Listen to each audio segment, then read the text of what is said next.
Welcome to the Whiskey Vault. I'm Daniel Whittington, Chancellor of Wizard Academy and Whiskey Marketing School, and we're doing a comparisons day, which is why the different intro slightly. Tullamore D.E.W, thanks to Nathan Huey, one of our Psalms, an incredibly generous human being, and he went and tracked down some historic bottles of Tullamore and then brought the newest one, and we thought, let's do a comparison. Now, as far as I can tell, what we have in front of us are two bottles, and this is not, I haven't been able to figure out what the science on, like which one is which and what the codes are, but from the looks of them, they seem to both be from the 70s.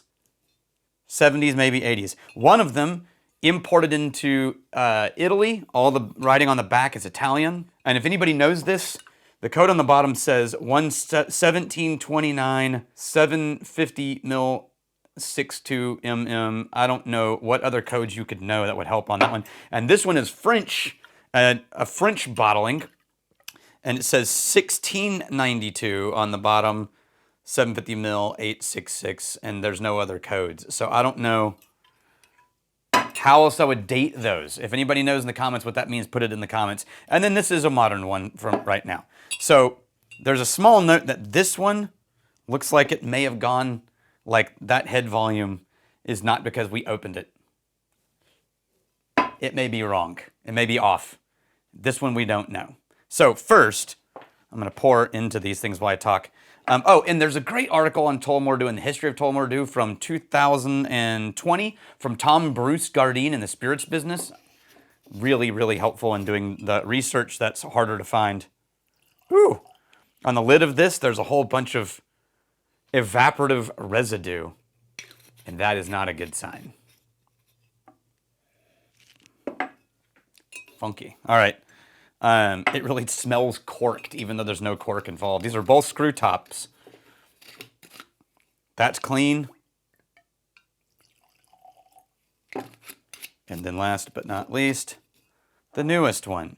So in 1829, the Malloy brothers licensed a distillery in the town of Tullamore, County Offaly, which is dead middle of Ireland, west of Dublin. And on paper, it's landlocked. Like if you look at the map, it's dead middle, completely landlocked, but actually had really great access to both sides of the island. So whiskey, the Grand Canal runs straight through the town. It brings coal and empty barrels in. They would fill them, and then in one direction it heads to the River Shannon, and the other it goes straight to Dublin. But remember, we're talking Ireland here, so long time before 1829, people have been making whiskey in Ireland. Now, you may have seen this. I think they talked about it on the Tribe channel, actually. Poitín, which we've reviewed here, and we've talked about what Poitín is, P-O-I-T-O-I-N. And it is effectively Irish moonshine. It's an illegal spirit, and it was made illegal when the English were trying to dominate the island, and only became legal again in the last decade. That's what most people were probably drinking 1600s and earlier. It was not an aged spirit. Right? It's if anything, it's closer to a gin than what we now think of as whiskey. You would ferment it with anything you had, grain, sure, but maybe also potatoes, maybe also fruits and berries. You would sometimes put botanicals and stuff in it to make it taste better. So not like this. But already, by the 1800s, we are getting what now we know as is pot still barley. And the whole idea that like pot still was invented exclusively to screw the English on the unmalted barley.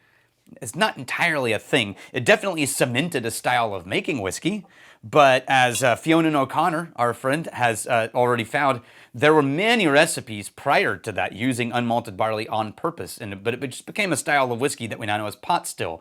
And in 1829, their license formalizes what was already happening in the town and gives them a legal distillery license. I was looking to see if I had a bottle of Poitín in here, and I don't really. Anyway, so ownership eventually passes to the Malloy brothers' nephew, Captain Bernard Daly, D-A-L-Y. When the Daly family owns the distillery, the day-to-day work falls to Daniel E. Williams, who at the time when he joins the distillery is 14 years old. But by the 1880s, the whiskey is known as Daly's whiskey, Captain Daly. And actually, Alfred Bernard, who's a whiskey writer, a book that we actually talk about here in class and at school, has some great quotes in it. He just traveled the whiskey producing areas of both Ireland and Scotland, and he wrote about it. He said it was sold all throughout Ireland, and especially Dublin, but also Liverpool, London, and Australia. Now, Daniel E. Williams eventually ends up running the distillery. Now, recognize that name? Daniel E. Williams. You're going to see it in a second. And then he completely reshapes the entire town. In 1893, he brings electricity to the town. He brings in the first telephone line. He introduces the first motorized vehicle to the town, and it's a truck used to transport whiskey barrels. His influence, and then beyond that, he opens up like 24 like shops, like shopkeepers, general stores, grain and materials and cask and tea and things like that. So important to the story of Tullamore D.E.W that's where the "do" in Tullamore D.E.W comes from. Notice there's a period after each letter. Daniel E. Williams, Tullamore D.E.W. That's pretty rock and roll. Now, the bummer is Williams dies in 1921 after he's had control of the whiskey, and ownership passes to the family. And in the decades that follow, remember, this is 1921. What happened in the early 1900s? Oh, nothing big, just a small disagreement with the world. And we come out of World War I, and times are not going great. You got the Great Depression. You got Irish independence. It creates a big problem for commerce and trade. You've got Prohibition kicks in America. You've got then trade conflicts with Britain, which at the time was most of the known world. You've got taxes rising in every direction, and Irish whiskey just wham gets hammered and hammered and hammered until by the 1950s, the original Tullamore D.E.W distillery closes completely, and they move production to Dublin under the direction of Frank O'Reilly, who had married Daniel E. Williams' granddaughter, and who was also running Powers Irish Whiskey. Heard of that one? Yeah. So now we're into the 1950s. Powers is and the Dublin distillery are making Tullamore D.E.W, but it's still being released under Tullamore D.E.W as the brand. And then that's when they start introducing grain whiskey and sending it to the United States. So Tullamore starts spreading its wings. It's no longer just, the budget one is no longer just pot still whiskey. And then stocks start to run low of the things that they had made, and they decide, you know what, screw it. We're just not going to reopen the distillery. And the brand completely sells to John Powers and Son. So now it's a Powers-owned brand. And the reason that's important is because in 1966, John Powers joins with the Jameson family and the Paddy's brand and a couple other to consolidate all these massive Irish brands into Irish Distillers Limited, and at the same time close all the Dublin production and move all production of their brands down to Cork in Middleton, in the southernmost part of Ireland. And at that point, Tullamore D.E.W goes with them, which means these bottles, which are probably 1970s, are a part of the Cork Middleton production era of Tullamore D.E.W, when it was a brand owned by Powers and then a part of IDL's portfolio. Pretty wild, right? So real quick, let's start to smell. This one, I'm pretty sure has already gone bad, so we're just gonna go straight to that one first.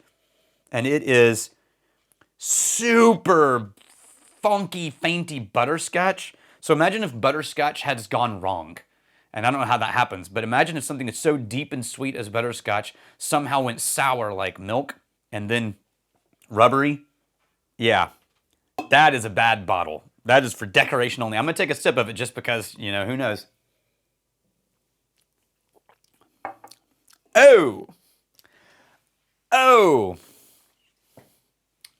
Oh, that's not whiskey. I don't think that's whiskey. I think that is some kind of wine-based spirit. I don't think it's gone wrong. I think it's gone wrong for whiskey, because the palate on that is like a butterscotch caramel flavored brandy. Oh, and it's fainty and rubber, like it went through a bleh, bleh. Nathan, sorry about that one, man. I don't know where you got that one from, but there is a very real chance that was tampered with. Oh, God, that's terrible. Okay, hopefully this one's more real. Okay, now we're getting more Irish whiskey, but it is still a little funky. It's very grain forward. There's a lot of headspace in this one. It's very bright and shiny and metallic, but it's got a nice kind of honey line running through it. Oh, okay, that's whiskey. That's real. That's fine. It's simple. It's nice.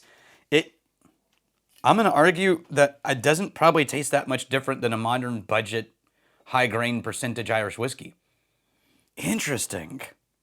Okay, let's say you compare to this one. Yeah, very different. Fainty, a little more fainty and funky. A little more sulfuric almost, but metallic. And then in this one, soft buttercream, icing, bready, nice, gentle vanillins. I mean, this is just a significantly better whiskey. All right, so just right out of the gates, this is everything that you love about a good Irish budget bottle that's not gonna, like, it's budget, but it's not bad. It's solid, you know, like super easy no-brainer for me is to go to a pub and not be thinking about it. And if they've got a Guinness and a Tullamore, then it's like, just give me a Guinness and a Tullamore. That's a no-brainer for me, or a Guinness and a Powers, or a Guinness and a Jameson. This is just a solid, great whiskey. This one is very distinctly different, and it is way more metallic, way more, for lack of a better word, I'm saying fainty, and what I mean is these low phenolic compounds that venture into industrial flavors, metal, rubber, sulfur, yeah. But it's still recognizably like it's a whiskey. Wow, it's interesting. Totally different. Totally different. Would not even recognize it as a Tullamore. That's weird. All right, so they're plugging along. 1984, Irish Distillers Limited gets sold to Pernod, a French company, who still owns Middleton. And in 1994, when I was a junior in high school, they leave and they join C&C Group, Tullamore. Tullamore leaves and is sold off as a brand from Middleton. They sell Tullamore to C&C Group. And the brand didn't have a distillery of its own. Consumers didn't care. Production was still, I think, Middleton. But actually, I don't actually know that. I don't know what their production was during that time. But then they started exporting like crazy. Not just Italy and France. This is French. But also, oh no, the other one. Yeah. This one's, the bad one was French. The Italian one is the decent one. Germany, Scandinavia, Central and Eastern Europe. By 2010, sales are exploding, and they're starting to compete with Bushmills for like brand movement, which is pretty impressive. And then that success caught someone's attention, the attention of William Grant and Sons. In 2010, William Grant & Sons buys Tullamore and starts working on developing the brand. In 2012, they build a visitor center back in Tullamore for the first time at the original distillery site. And then in 2014, they start making whiskey on that site. And I remember this because when we started whiskey marketing school, it was 2013, and there was a slide about William Grant & Sons having bought and developing Tullamore. And the next year, in 2014, when we were holding classes, we had to change our slides to show that Tullamore was back and running whiskey production again. So that's 2014. That's 12 years now that they've been making their own whiskey again on site.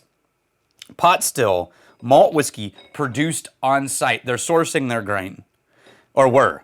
And then in 2017, they added a grain distillation production and a bottling hall. They now do all three types of whiskey on site: this production, maturing, and blending, and bottling. It's one of the very few whiskey brands in the world, in Ireland, that is currently not ending its story, but continuing its story after a long time away, like the prodigal son, back at the original location of its founding. Full circle. Almost 2 centuries in the making. That's pretty rock and roll. Nathan, thank you for this journey. I hope this was an enjoyable exploration. Cheers to you, and I'm really glad you're here. I'm only gonna talk about these two, because the other one was crap. And if you liked that entire journey I just took so you didn't have to, like and subscribe.